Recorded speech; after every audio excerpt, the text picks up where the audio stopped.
Hi, my name's Mark, one of the pastors at Trillium. Like many of you, I've been watching the events in Ukraine unfold over the past couple of weeks. It's been very depressing and anger-provoking, because what I think we're watching in the war between Russia and Ukraine is a classic case of bullying.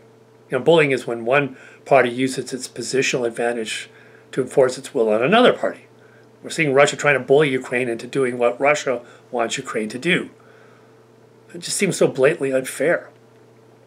It's not the first time a great power has used its weight, its positional advantage, to enforce its will on its neighbors.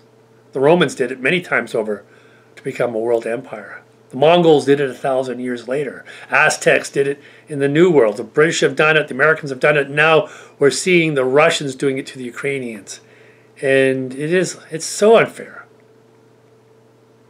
Bullying is a part of our experience. I think every person I've ever met has been bullied, whether on the playground or in a family or in a work environment or in a social club. I mean, bullying is just part of our common experience, people using their positional advantage for their own benefit.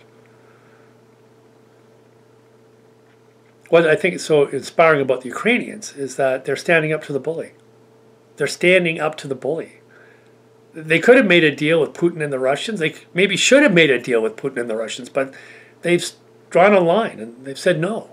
And they're standing up to the bully. President Zelensky is the world's hero because he's leading a nation in its endeavor to stand up to the bully.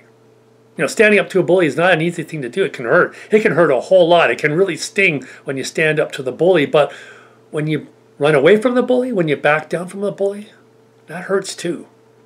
I've run away from the bully enough times to know that it can really hurt in a really deep way, depressing way, in a shameful way. So standing up to the bully, yeah, we need someone to show us the way, and President Zelensky is showing us how to do it. Elijah, the prophet, an Old Testament prophet, was on the run. See, a death warrant, a contract had been put out on him by the king and queen of Israel.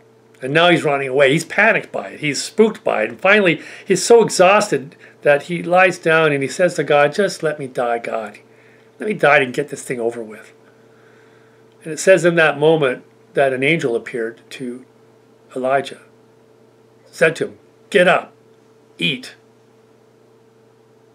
We shouldn't underestimate those ordinary moments in our lives. They can be a powerful turning point for us. We think that when God speaks to us, it's going to be in some great vision or it's going to come to us in a miracle moment. And it can, but often God will speak to us in the very ordinary places of our lives, in terms that we can sometimes miss, like get up, eat, throw off the covers, get out of bed, stand, stay. The promise of the scriptures from the beginning to the end is God is with us. God's with you. God's with me. Whatever we're dealing with, whatever trial we're up against, whatever bully we are confronting in our lives, God is with us. We're not alone in this. God's going to see you and me through to the end. But Jesus invites us to do as his follower. He says, take up your cross. If you want to follow me, take up your cross, which means an invitation by Jesus to embrace our frail, fragile nature.